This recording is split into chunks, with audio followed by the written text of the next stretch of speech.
কদিন আগে পিবিআই থেকে আমরা তথ্য জেনেছিলাম যে জুলাই বিপ্লব, জুলাই আন্দোলন, সেটাকে কেন্দ্র করে যত মামলা, সেই মামলার 56% মামলাই হচ্ছে ভুয়া মামলা। বাকি 44% মামলার 90% আসামি হচ্ছে ভুয়া আসামি। এরকমটা যখন পিবিআই এর তদন্তে উঠে এসেছে, বিশেষ করে আদালতে করা মামলার ক্ষেত্রে, আদালতে যত মামলা হয়েছে সেই মামলার ক্ষেত্রে, এবং আমরা সেই আলোচনায় বলেছিলাম যে সারা দেশে জুলাই আন্দোলনকে কেন্দ্র করে যত মামলা হয়েছে সেই মামলার ক্ষেত্রেও একই অবস্থা। এবার সত্যি সত্যি একে একে বের হয়ে আসতে শুরু করেছে ভুয়া মামলার সেই হদিস। ভুয়া মামলার এক হদিসে আমরা দেখতে পাচ্ছি যে ভাইকে নিহত হয়েছে এই দাবি করে মামলা করা হয়েছিল, এবং সেই মামলায় প্রধান আসামি করা হয়েছিল সাবেক প্রধানমন্ত্রী শেখ হাসিনাকে। অতঃপর তদন্ত কর্মকর্তা নিশ্চিত হয়েছেন যে সেই মামলাটা মিথ্যা মামলা ছিল। যে ভাইকে নিহত হয়েছেন বলে দাবি করেছিল আরেক ভাই, সেই মামলায় দেখা যাচ্ছে যে সেই ভাই আদতে নিহতই হয়নি, বেঁচে আছেন। এরকম চিত্র কি বেশিরভাগ মামলার ক্ষেত্রে? এই যে শেখ হাসিনাকে প্রধান আসামি করে যে মামলা করা হয়েছিল এবং তদন্ত কর্মকর্তা এই মামলাকে বাতিল করে দিয়েছেন, এই মামলাকে ডিসমিস করে দিয়েছেন, এরকম চিত্র কি প্রায় সব ক্ষেত্রেই? যদি তাই হয় তাহলে এই যে জুলাই কেন্দ্রিক যত মামলা, একটি মামলাও কি ভবিষ্যতে এতটুকু গ্রহণযোগ্যতা পাবে? কিংবা যে বিচার কার্য চলছে সেই পুরো বিচার প্রক্রিয়াকে প্রহসনের বিচার হিসেবে প্রমাণ করার জন্য এই উদাহরণগুলোই যথেষ্ট হয়ে যাবে না? ভবিষ্যতে কি এরকম প্রশ্ন উঠবে যে বিচার প্রক্রিয়াগুলো হয়েছে সেগুলোও সাজানো নাটক? আমরা কি সেরকম প্রত্যাশা করব? আমাদের তো প্রত্যাশা সেরকম হওয়ার কথা নয়, কারণ কোনোভাবেই কোনো সাজানো নাটক কিংবা কোনো ক্যাঙ্গারু কোর্টের আশ্রয় সরকার নিক কিংবা বিচার ব্যবস্থায় সেরকম দৃশ্য আমরা দেখি, এই প্রত্যাশা তো আমাদের কারোরই নয়। আমাদের প্রত্যাশা না থাকলেও আদতে হচ্ছে কি? আমরা দেখছি যে বিডি নিউজ 24 সেই ভয়ঙ্কর তথ্য বের করে নিয়ে এসেছে, যেখানে আমরা দেখতে পাচ্ছি জীবিত মানুষকে মৃত সাজিয়ে মামলা করা হয়েছিল, যে মামলা বাতিল করে দেয়া হলো। চলুন একটু ভেতরে ঢুকে মামলাটার কোথায় হয়েছিল, কারা আসামি ছিল, কি হলো এখন। থাকবেন পলিটিক্স টিভির নিয়মিত আয়োজনে। দর্শক, বলছিলাম যে মিথ্যা মামলা, ভাই মরে গেছে, মৃত ভাইয়ের জন্য মামলা, এবং পরে দেখা গেল যে সেই ভাই মৃত না, জীবিত। ঘটনাটা কোথায় ঘটেছে একটু বিডি নিউজ 24 এর শিরোনামটা দেখলেই বুঝতে পারবেন। সেখানে বলা হচ্ছে, ভাইকে ফাঁসাতে নিহত দেখিয়ে জুলাই হত্যা মামলা, তদন্তে মিলল জীবিত। শেখ হাসিনা সহ 42 জন এই মামলা থেকে অব্যাহতি পাচ্ছেন, সেরকমটাও জানানো হয়েছে। ভাইয়ের বিরুদ্ধে ষড়যন্ত্রের অংশ হিসেবে বেছে নেন বৈষম্য বিরোধী ছাত্র আন্দোলনকে।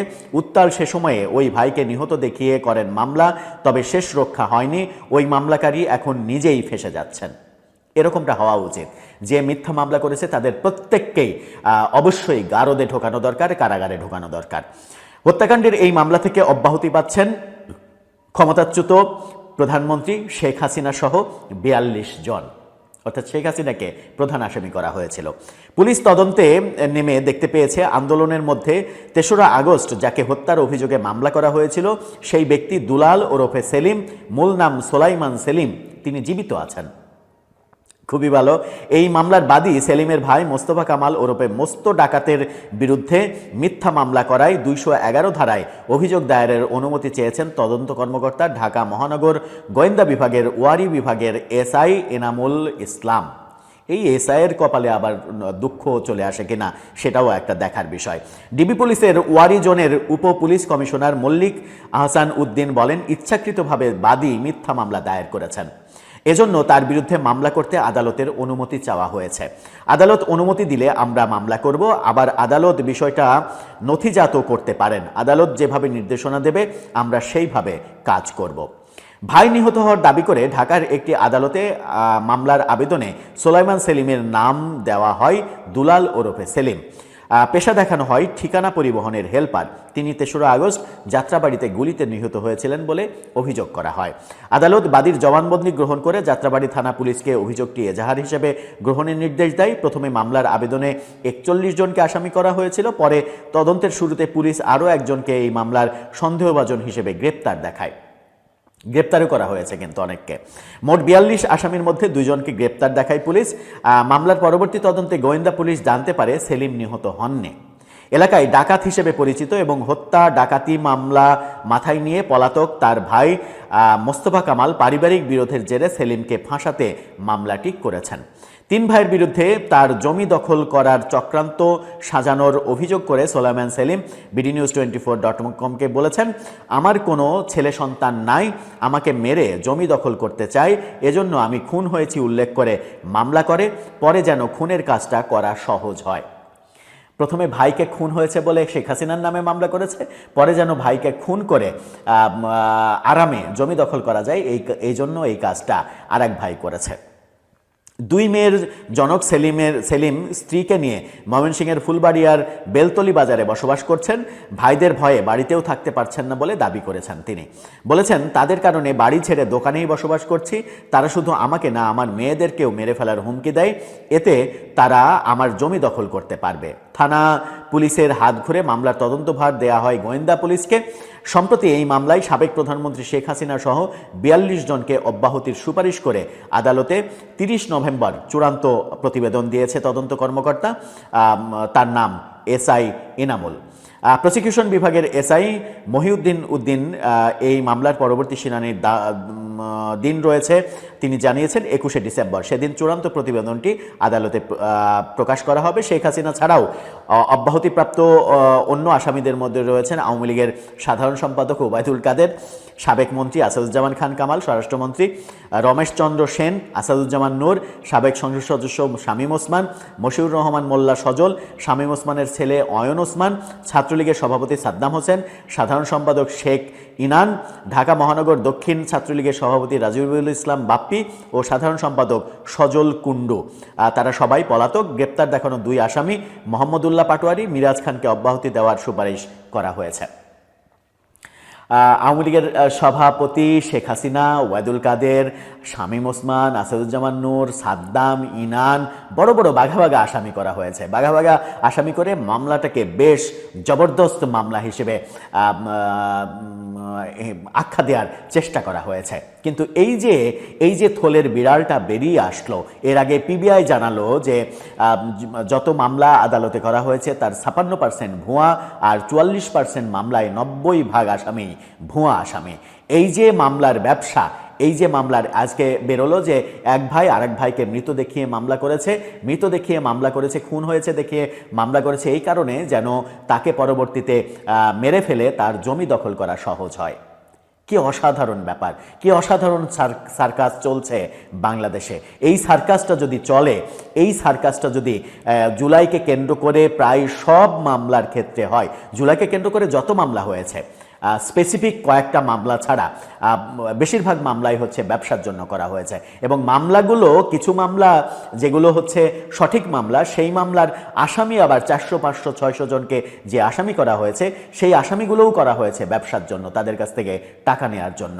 কিন্তু সরকার এবং সরকারের আইন মন্ত্রণালয় একেবারে নির্বিকার, নিশ্চুপ। শুধুমাত্র আইন উপদেষ্টা বলেন যে এই সরকারের 2টো ব্যর্থতা, একটা হচ্ছে মব সন্ত্রাস ঠেকাতে না পারা, আর একটা হচ্ছে মামলার ব্যবসা, মামলাবাজি, এটা ঠেকাতে না পারা।